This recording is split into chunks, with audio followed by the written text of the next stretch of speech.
Outsourcing पर काम करने वाली महिलाओं के लिए अब योगी सरकार ने बड़ा तोहफा दे दिया है। योगी सरकार आउटसोर्सिंग कर्मियों को बेहतर सुविधाएं उपलब्ध कराने के लिए निगम का गठन करने तो जा रही है, साथ ही आउटसोर्सिंग पर काम करने वाली महिला कर्मचारियों को भी अब मातृत्व अवकाश की सुविधा दी जाएगी। यही नहीं, कर्मचारियों के बीमार होने पर उन्हें वेतन के साथ अवकाश की सुविधा भी मिलेगी। महिला कर्मचारियों को 2 बच्चे पैदा होने पर 6 महीने यानी कि 180 दिन का मातृत्व अवकाश दिया जाएगा। यही नहीं, राज्य कर्मचारी बीमा निगम के अस्पतालों में कर्मचारी और उनके परिवारों को उपचार की सुविधा भी मिलेगी। महाराष्ट्र में मुगल बादशाह औरंगजेब की कब्र को लेकर घमासान मचा है। इस बीच यूपी की पूर्व सीएम मायावती का भी इस मुद्दे पर बयान सामने आया है। मायावती ने एक्स पर पोस्ट कर कहा, महाराष्ट्र में किसी की भी कब्र या मजार आदि को क्षति पहुंचाना और तोड़ना ठीक नहीं, क्योंकि इससे वहां आपसी भाईचारा, शांति और सौहार्द बिगड़ रहा है। सरकार ऐसे मामलों में खासकर नागपुर के अराजक तत्वों के विरुद्ध सख्त कार्रवाई करे, वरना हालात काफी बिगड़ सकते हैं, जो ठीक नहीं है। जिले के चंदौसी वारिस नगर में पालिका की 6.5 बीघा जमीन पर अवैध कब्जे का मामला सामने आया है। इस जमीन पर कब्जा करके 34 अवैध निर्माण किए गए हैं। इनमें 33 मकान और एक मस्जिद शामिल है। अब इन सभी अवैध निर्माणों को ध्वस्त करने की कार्रवाई की जाएगी। संभल के जिलाधिकारी राजेंद्र पेंसिया ने इस इलाके का निरीक्षण भी किया। उन्होंने कहा कि स्थिति का जायजा लिया गया है, साथ ही आदेश दिया गया है। संविधान सम्मान और जन हुंकार यात्रा लेकर मिर्जापुर पहुंचे स्वामी प्रसाद मौर्य ने एक और नया विवाद शुरू कर दिया है और एक नया बयान दिया है।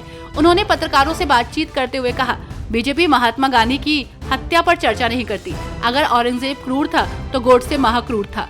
अखिलेश यादव खुद भ्रमित हैं और उनके पीडीए का फॉर्मूला समय समय पर बदलता रहता है। सपा और बीजेपी सरकार में कोई अंतर नहीं है। सपा सरकार में भी गुंडा राज था और बीजेपी सरकार में भी गुंडा राज है।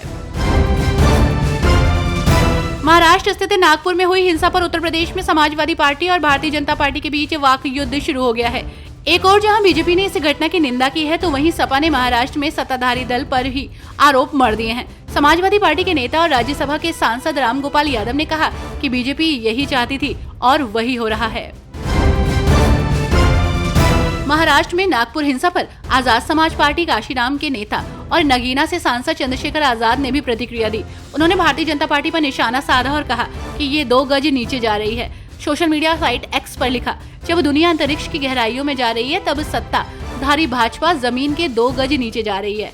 महाराष्ट्र के छत्रपति संभाजी नगर में स्थित कब्र को लेकर चल रहा विवाद केवल एक कब्र का मुद्दा नहीं, बल्कि सुनियोजित धार्मिक उन्माद पैदा कर ध्रुवीकरण का प्रयास है।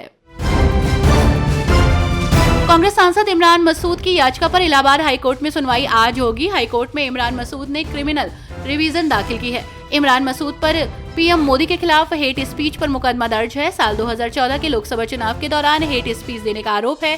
28 मार्च 2014 को देवबंद के तत्कालीन कोतवाली प्रभारी कुसुमवीर सिंह ने एफआईआर दर्ज कराई है और इमरान मसूद के खिलाफ देवबंद कोतवाली में एफआईआर दर्ज थी।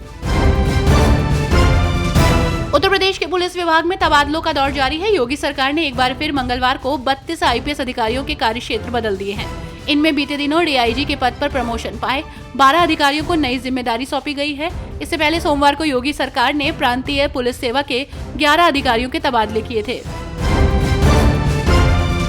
राजधानी लखनऊ में एक बार फिर पुलिस और वकील आमने सामने हैं। मंगलवार को इलाहाबाद हाईकोर्ट के अवध बार एसोसिएशन, जिला न्यायालय के सेंट्रल बार एसोसिएशन और लखनऊ बार एसोसिएशन के वकीलों ने सभी अदालतों में न्यायिक कार्य का बहिष्कार करने का ऐलान किया।